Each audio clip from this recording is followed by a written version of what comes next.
Thank you everyone for coming. Yeah, it's lovely to be back in Glasgow and lovely to be in such good company. So this is Cric. This is, I guess, the flagship Future Sound System synthesizer. First kind of foray really into standalone instruments.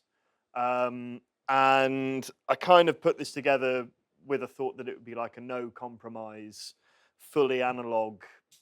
It's maybe a mono synth, but maybe a lot more than that as well. So kind of trying to tackle what I really love about some, classic synthesizers, but also trying to overcome certain frustrations and like design limitations of also using that equipment. I'm going to start really basic. Is everyone in here like familiar with synthesizers? Is there anyone in here who's never done any synthesis ever? Presume everyone's kind of okay. Yeah, no, yeah. All right, cool. So I'm just going to patch a few of the oscillators, well, the three oscillators into the filter, and then take the filter mix out through the VCA. I'm not going to patch any modulation in yet, and we'll just listen to it kind of droning away. Take this into vaguely normal territory. So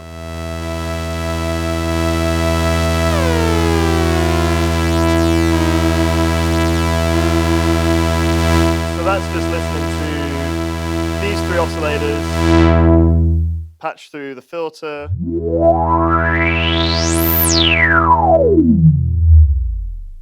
And then got the VCA there that I can turn up and down.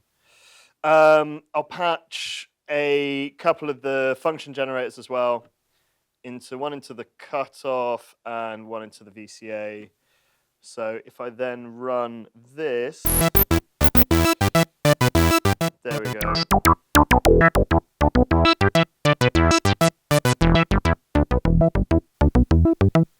So pretty basic stuff. The way I've kind of designed this is based upon the recombination engine that we do. So that's a 3 VCO module. The way that works is you've got this kind of master scissor oscillator. This is the one at the top. So for this, we've got individual waveform outs. Those are there on the matrix, so I can kind of mix those however I'd want. And then these 2 DNA oscillators, which you can get to kind of be slaved to the master scissor one, which we'll get into in a bit. But otherwise, at the moment, that's kind of working like the mini Moog paradigm, I guess, 3 VCOs into a low pass. But on the filter, I've then got mixable filter states. And I can kind of combine those however I might want.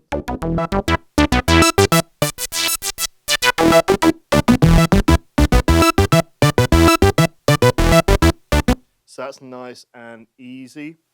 The filter is kind of based around the timbral sculptor module that we do as well. And that has a bunch of weird things kind of baked into it. So the first is a wave folder, which I can switch in and out there. So I've got that pre-filter, and I can change the amount of folding through using the drive control. So that's pretty much dry, like not folded at all. Into full on kind of being totally wave folded. If I stop that and just all that kind of standard wave foldy type stuff. I've then got a bunch of kind of weirder stuff in the resonance path, so you can add this rectifier in there, which is quite nice. I don't know where that's gone. How am I missing that? So it can really kick up the resonance and drive that harder. And And then there's a folder built into the resonance path as well, which kind of just totally blows the filtering out. Like that kind of thing. Stop that. You get all of that kind of sub end there with that enabled, which is quite nice. So what I'll start doing is kind of playing around with the oscillator section as well. So this is where things kind of get a bit more interesting, I guess. The way that the kind of recombination thing works is you take like the square wave from the scissor and you say, whenever that's positive, listen to the positive DNA. And whenever the square wave is negative, listen to the negative DNA, okay? So if you've got all of your oscillators tuned to the same frequency, you can then enable the sync, lock all the oscillators together. And if you brought everything up to, well, in this case, 12 o'clock, you could just have like the peak of a sine wave, the trough of a triangle wave at, one peak per cycle. If I just get that working, it would be easier to hear. But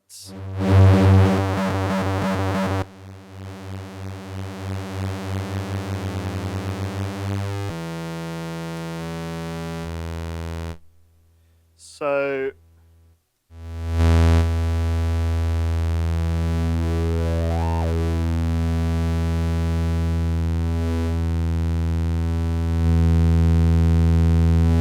I don't know if you can hear that, but like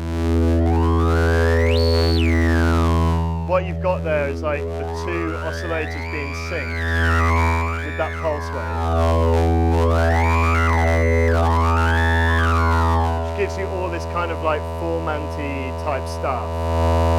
And that's using those sine waves there, but I can change those over. I can use like triangles, ramps.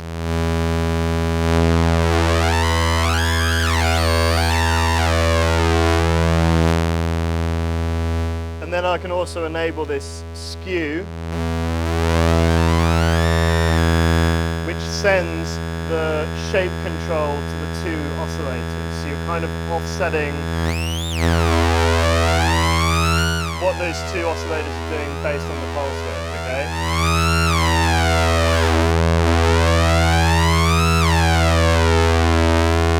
So if I now bring that sequence back in, drop the pitch a bit.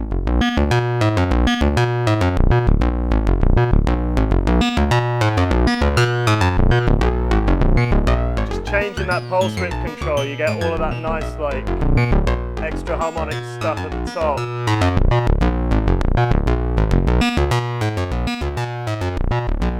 And something that we've got on the filter as well is like this input FM, which allows you to FM the cutoff of the filter with whatever's going into it. So in this case, because we've got these changing like positive and negative parts of the waveform, you get quite a distinct effect out of using this.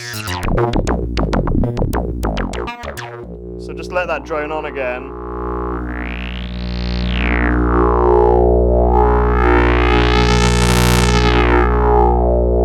Again, just all that like Foreman-y stuff coming out.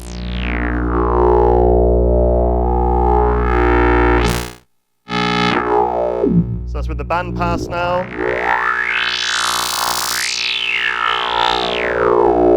I'll kick that off again.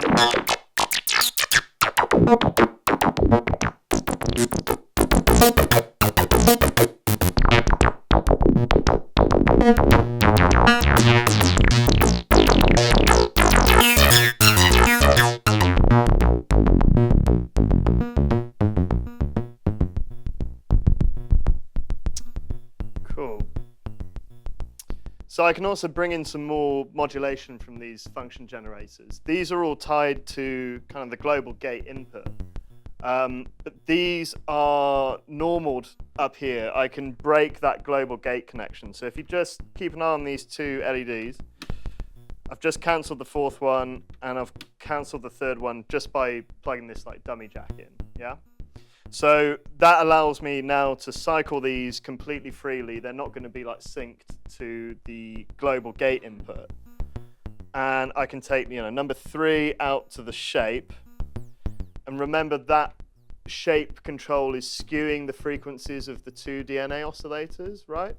So now hear all of that movement there, yeah?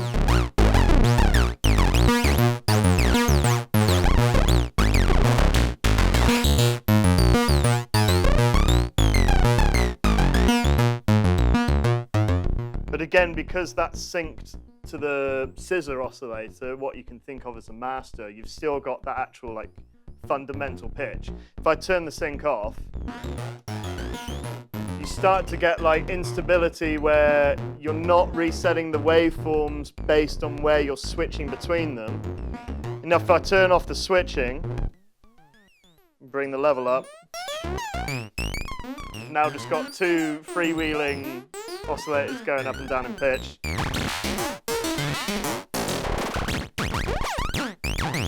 And you'll hear like this will go up into the audible rate. If I switch that modulation over to like the sine, you'll also hear, can you hear how our pitching has gone like totally crazy? It's not what you were hearing before with that. If I take that out, patch that into the scissor, what you do with this expo lock is chain the DNA oscillators into the bus of this, okay? So if you switch that on, but you've got that going into the volt per octave jack, you've got essentially the pitch control doubled up, right? So we're now getting, if I turn the sync off again, that's now playing at the kind of right pitch. Is that making sense? Yeah, vaguely, yeah. So what I'm gonna do is just with those kind of 2 DNA oscillators playing unsynced, not skewed, I can FM the shape. If I turn the skew up, you kind of get that, again, quite unstable, but if I sync it, we're then starting to get these kind of really nice, harmonically rich, again, things like that.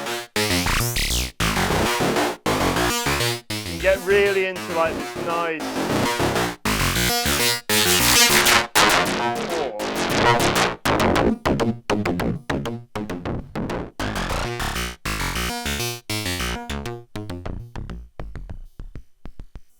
Cool. Has any of that made any sense? I realise it's quite intense without a scope looking at it, but it's kind of like I came across this really trying to figure out how you could get these quite harmonically rich sounds out of just analog oscillators without doing things like, well, you have got wavefolding in the filter, but like straight out the box, listening to those 2 oscillators. I mean, if I patch that out now, the other thing that you can do on this is you can, I've got this at the moment so that you're hearing the positive on one side and the negative on the other. I don't know how stereo it is out there, but like, you can hear that back here actually. So you can do all of that kind of stuff just through using the, individual outputs on here. So, cool. Right, so I'm gonna take a look into the envelopes now. So you've got a bunch of different kind of ways of looking at how these work as well. I'll bring that scissor back in. So kind of elsewhere in the synth, we've got like the sample and hold section. This is pretty basic, but it does let you clock it either between the gate or the pulse that we can derive from this function generator. I've got it set to the gate at the moment, so every time the gate hits, you're going to get a new value from the sample and hold, set it to sample the noise, and I've got the noise level up. So if I patch that to like the decay of what is essentially our VCA envelope,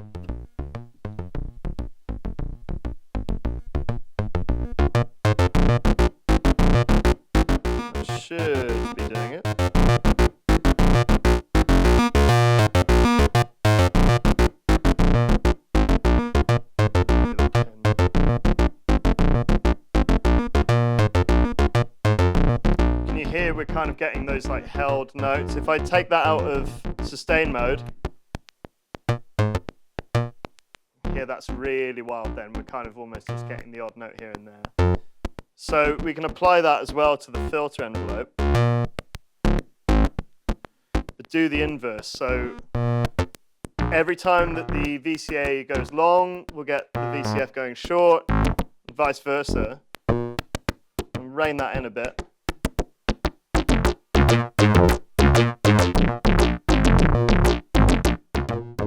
So again, it's just a way of getting a bit more kind of life, character out of what is quite a static sequence, right? Just going over and over and over again. But by really taking those modulation depths totally out, you get something that's almost kind of stochastic in nature, really. I mean, it is, given that's noise, but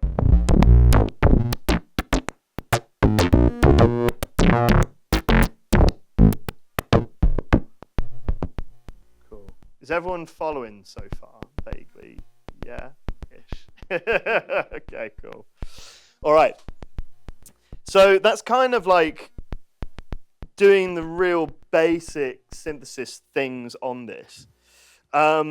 What I'm going to get into now is kind of branching out, using the matrix to do some more kind of interesting signal routing, and also looking at how we can use something like the VCAs inbuilt to a lot of the synthesis sections to do some pretty different things, I guess. So I've got a little Norns thing that's just running a little delay kind of plug-in program thingy. And I'm going to patch this up so that we'll get our stock scissor sawtooth wave playing through the filter. I'm going to mute these two DNA oscillators, but patch those, the positive to 3 and the negative to 4. So those are outputting through these channels into Norns, and that's coming back on 3 and 4. I've got 1 and 2, by the way, patched out to the PA, kind of left and right, so I can do basic stereo patching on this. So if I then just bring the level of that up, you can hear we've got that nice delayed sound there. I can take like the time all the way up, so it's really obvious.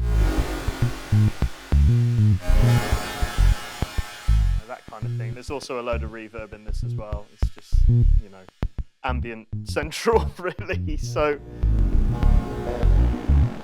I can take that kind of like sample and hold idea from before and use that to bring up the levels on those two oscillators. So you've got VCA control over the different wave shapes on the DNA oscillators down here on the matrix, right? So what I do is I bring these up, maybe calm the reverb down on this a little bit.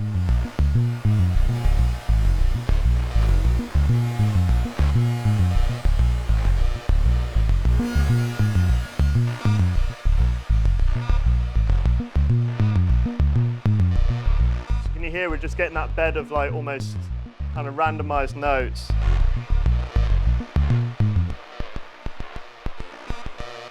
Yeah? Can take the sync off, take the scissor off, so it's really completely out of tune.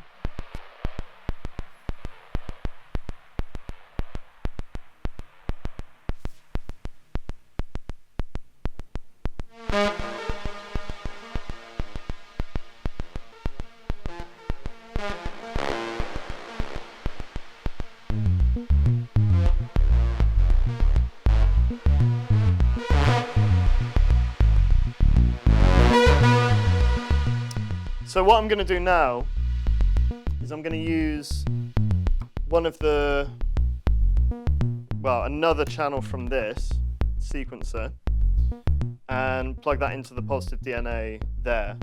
So what I'm now doing is I'm controlling that oscillator with a different lane on here. So let me just set this to do kind of like a long, ascending pattern through few steps there.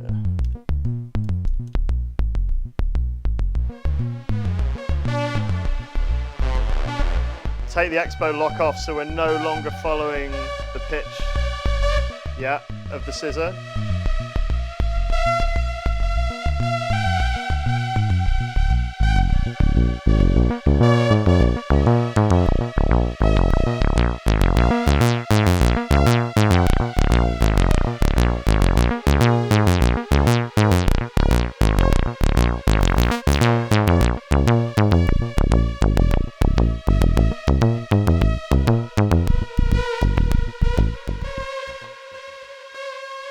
So you can hear how we've already now got these two completely kind of different voices almost happening at once. So this is where we're kind of breaking out of this monosynth architecture, I guess. You know, this is the thing. It was quite a, this is something I've always enjoyed doing, like with actual stock monosynths, is trying to kind of rip apart, you know, how the two VCOs are addressed pitch-wise. So you kind of almost get into these like paraphonic setups, but you can also then even break away from that and just have two completely different things going on. I'm just trying to figure out why I'm not getting that through. Oh.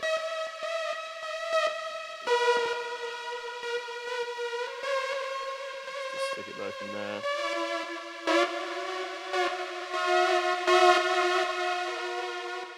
You could even then send another channel of this into the negative to address that.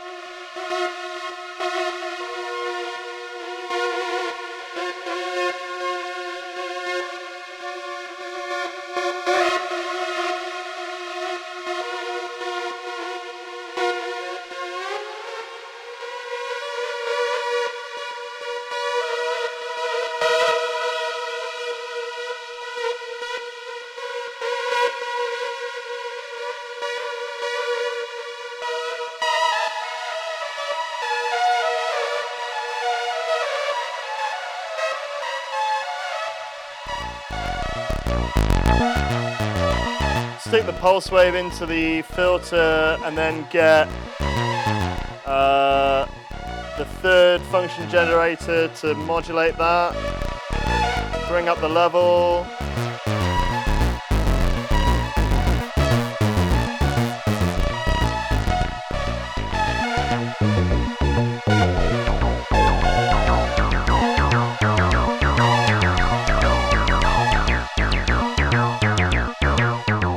Bring in the rectifier on the resonance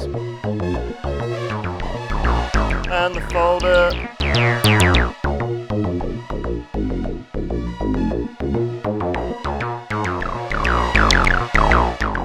And the input folder as well.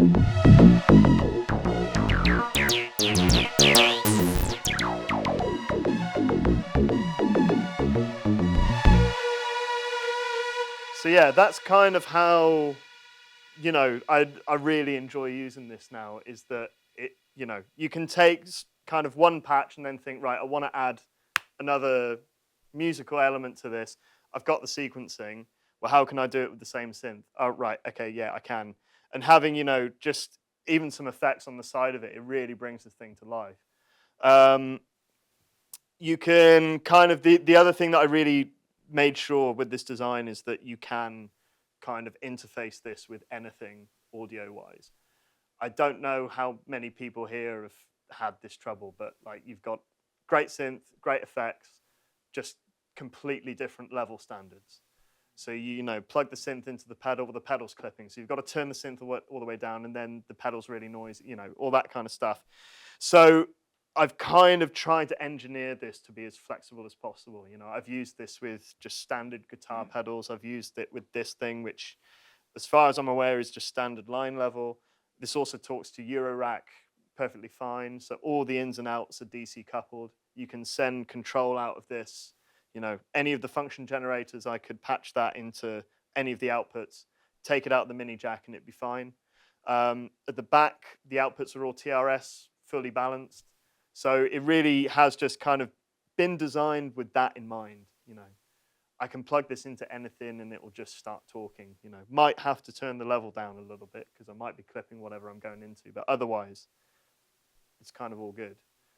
Has anyone got any questions so far? Yes. So when the plus and minus DNA oscillators are being listened to separately, are they still only in the plus and minus parts of the audio range? Yeah, so they are completely like halfway rectified. Yeah, exactly that. So I can even demo that by if I take them into the filter. And let's just listen to that droning away.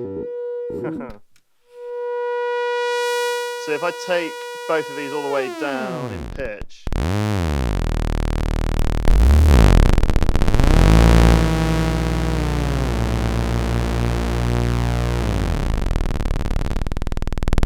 So I'll then get the filter to self-oscillate. And then bring up the input FM. So you can hear how that's like positively biasing the cutoff. And then if I do it on the negative, it's going down. And then if I bring them both up, chaos.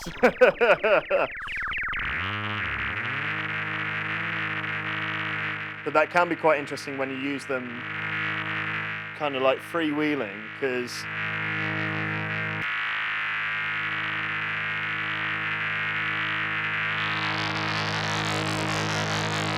by then having these different kind of like FM biases, I guess, as you go into the filter, you can almost get these like formant things again,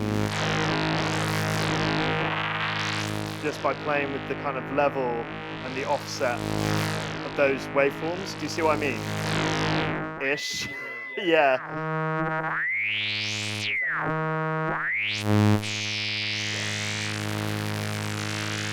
Yeah, kind of. It's something that has really puzzled me with this, and I still don't really understand it because it should just sound the same. Doing like your whole classic stacked sawtooth thing, like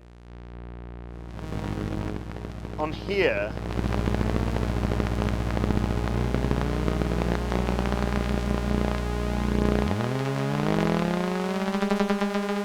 they seem to really beat, like more so than on other synths I've used. And you're still doing that like cancellation thing. You get that on any synth, but on this it seems to be really prominent. I mean, there'd be a lot of the FM in there, but but like it's really pronounced seemingly by having that offset. But then there you go, like with that input FM, you get all of that stuff, and that's no well, there is modulation there, but you're just using the audio to do that.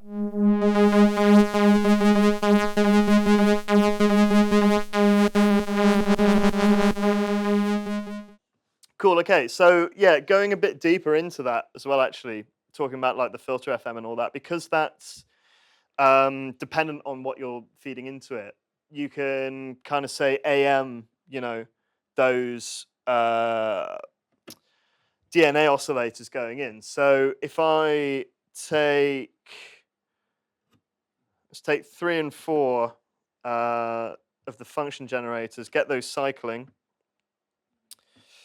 and then apply that to the VCAs on there.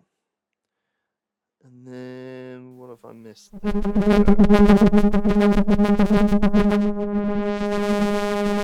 if I pitch those differently,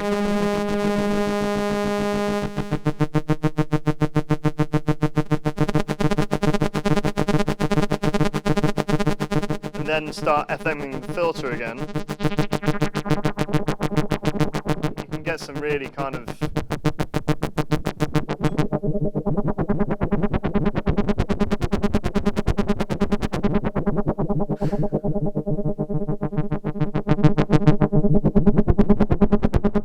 quite interesting effects out of that alone again.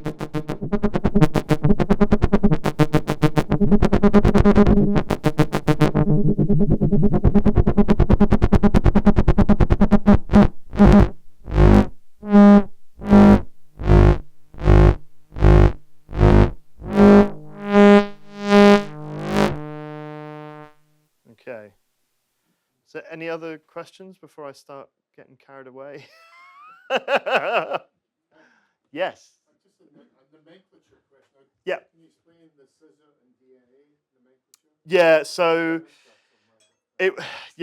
this kind of came about when I was designing the recombination engine module. So I wanted to figure out what was I guess, good analog for what's happening to the waveform there. So you've got this pulse wave, and you're using that as a scissor between two other waveforms, right? One is your positive part of the waveform, one is the negative.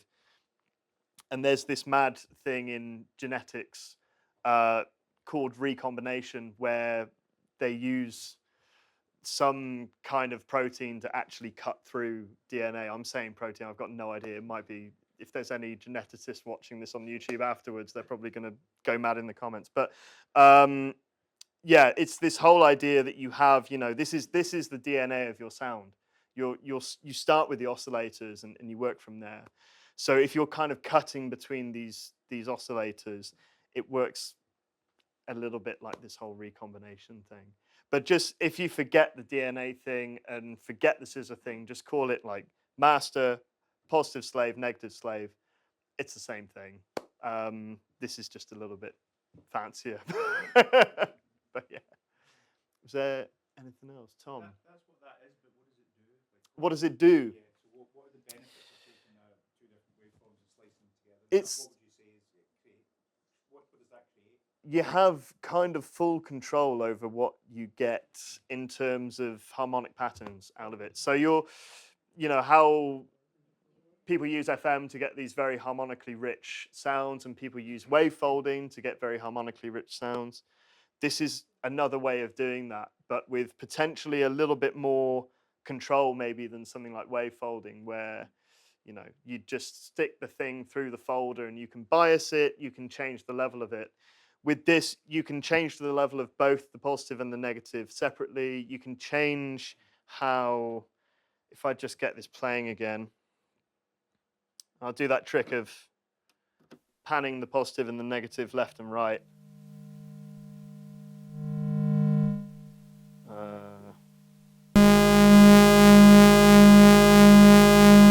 So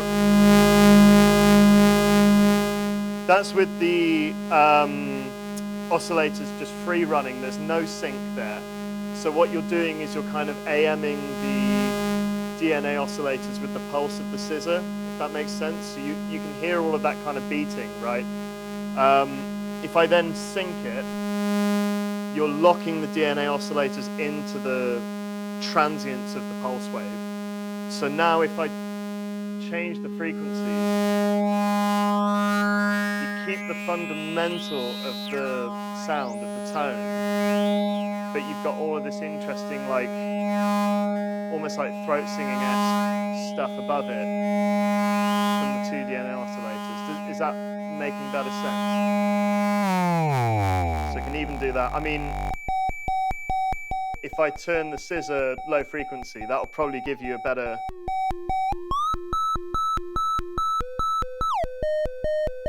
idea of what it's doing. And if I change the pulse width, essentially, you can hear how the interval between those two pitches is also changing, yeah? But of course, if I then speed that up,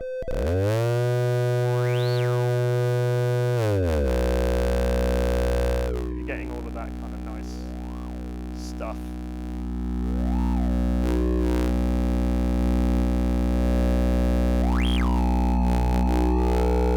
And yeah, so this is the kind of thing as well with using independent controls over the level of each waveform.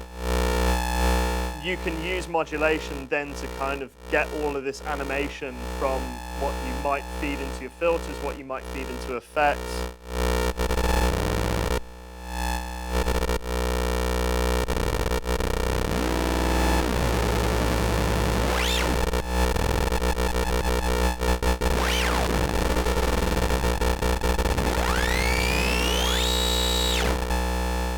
quite nice. So you can do all of that stuff. You could, again, feed like a sequencer into the levels of these, so you're changing the timbre per step. You could use just slow running LFOs, slow running function generators, again, to just get that kind of effect. If I put that through the filter, you'll hear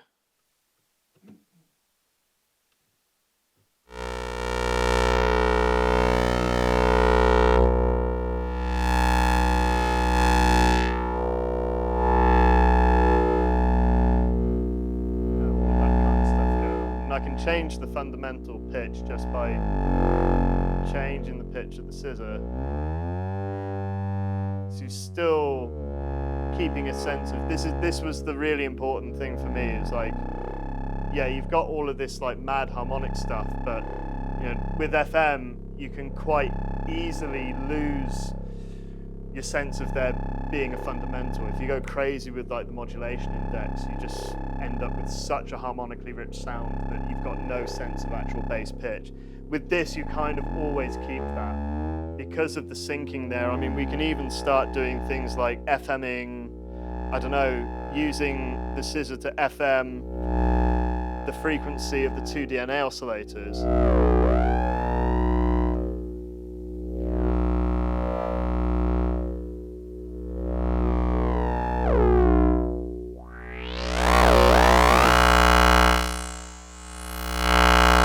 But because it's all synced together, you're still getting that sense of the, harmonic, the fundamental frequency.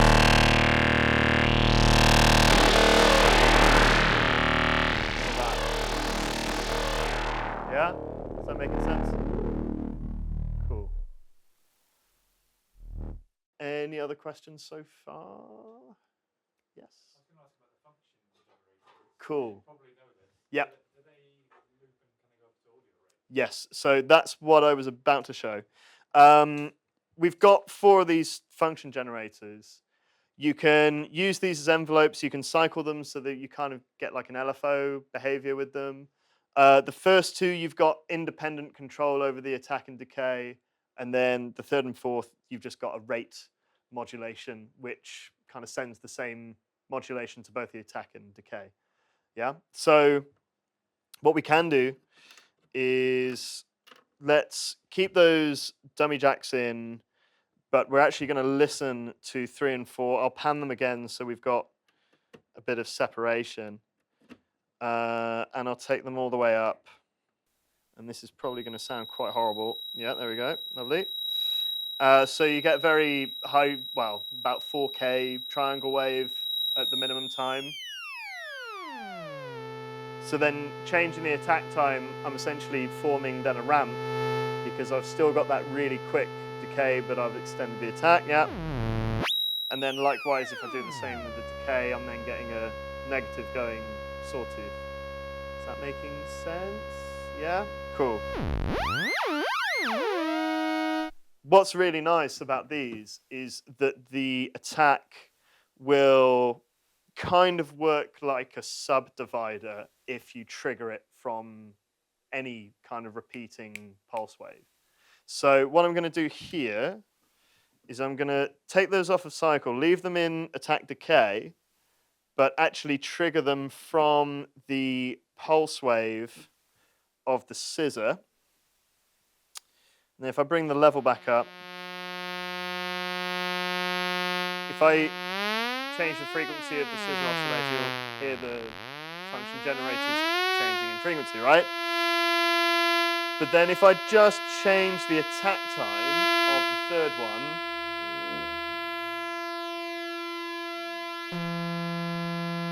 got the octave below, and then you can get the next subharmonic, and then the next one. Yeah? Yeah? So what is really, yeah, no way? Yeah, kind of. So the decay in this stage, the decay always gets re-triggered. So you can kind of start to get that. Yeah, so I can do the same with the fourth one as well.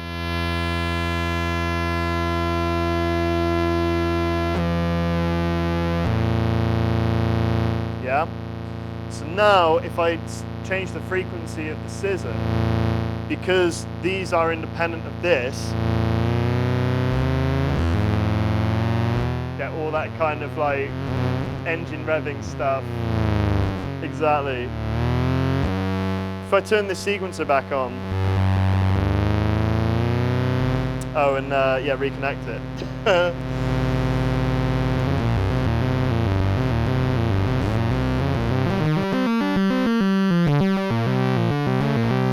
So you start to get all of these kind of weird, I'm not going to say polyphonic because it's not, but like weird subharmonics of that same signal.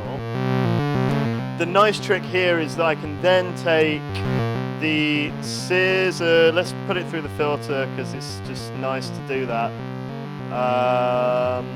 Hopefully that should just still be patched up. It says.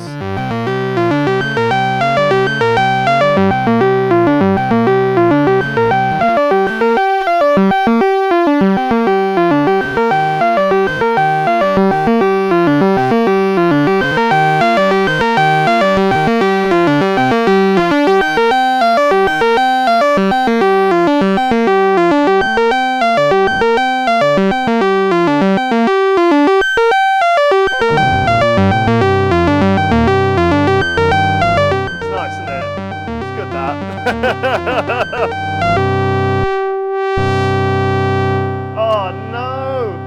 Oh, we're back. Hey!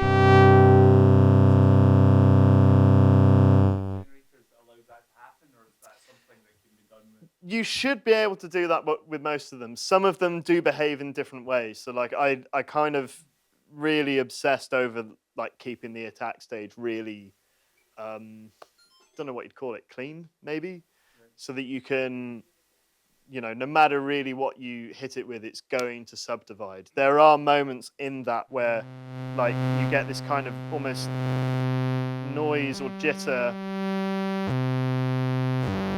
right there, where you're just on the cusp of the two subharmonics.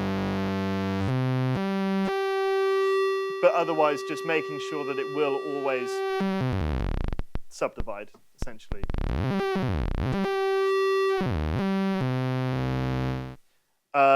Yeah, so, but you should be able to do that with most function generators generally. You know, I know the surge ones for a fact, like you can do that with them. They're just a little bit less tight, at least the original designs, like the 70s ones. But yeah.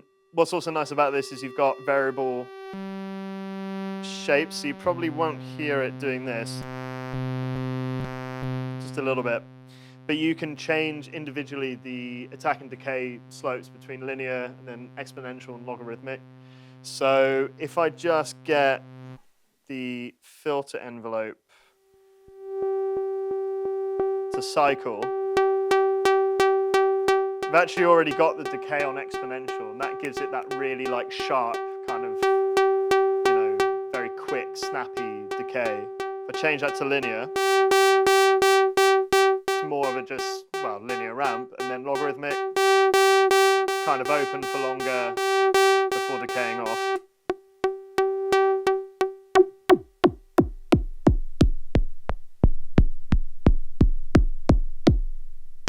So again, it's quite nice to, yeah, get kind of kick drums and stuff. You know, all of that.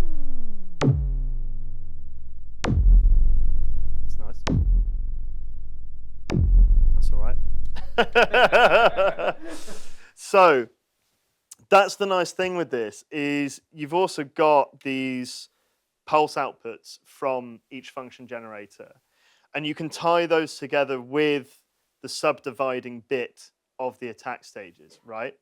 So a few people have said about this, like, oh, it's a shame it doesn't have a sequencer, but you can kind of start doing things with the function generators in that kind of realm. So what I'm going to do is I'm just going to set number 4 to cycle, get rid of the pulse triggering it. And what I'll do is I'll get that to open the VCA of the triangle of the negative DNA. So that will sound something like this.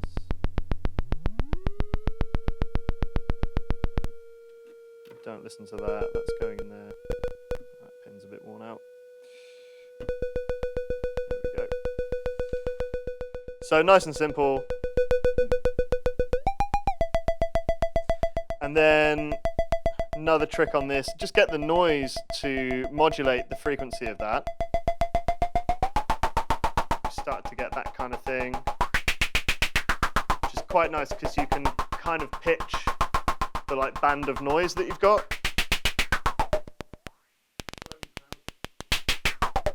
Yeah. But then I'm going to set CFG3 to be triggered by the pulse from CFG4. And can you see, just from the LED alone, we're moving at a subdivision of this now.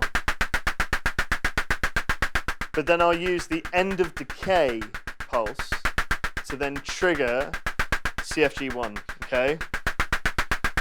So just starting to like build this up as a network of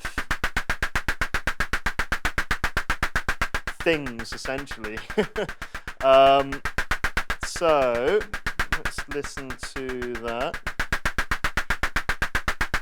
In fact, I'll just keep that on the other channel for a minute.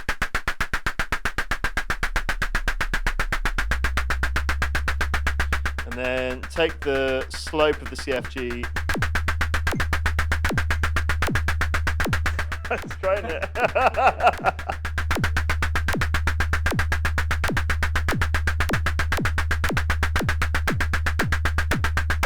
There we go. Cool.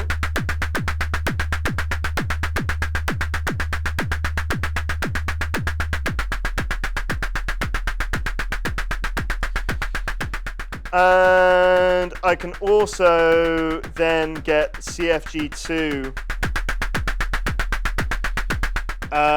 to do something else. I'm not entirely sure what yet, but let's have a go. Let's get that triggered off the... I don't know, let's take it from 4.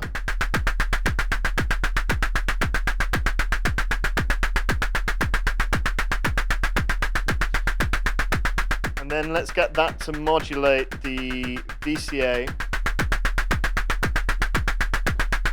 And then take, I don't know, sawtooth from the scissor and the DNA positive sawtooth as well. And let's listen to that through both channels.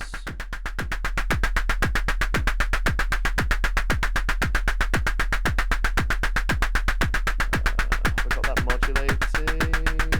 Oh, I've taken the wrong one.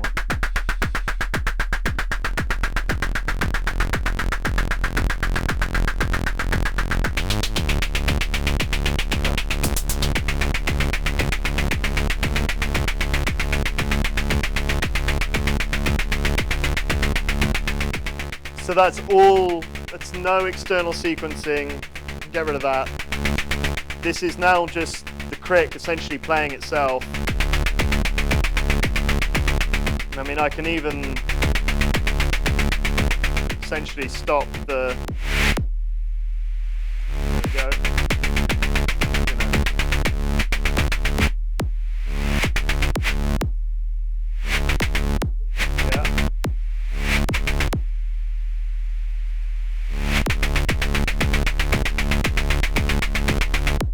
So that's that. Thank you. Thank you very much.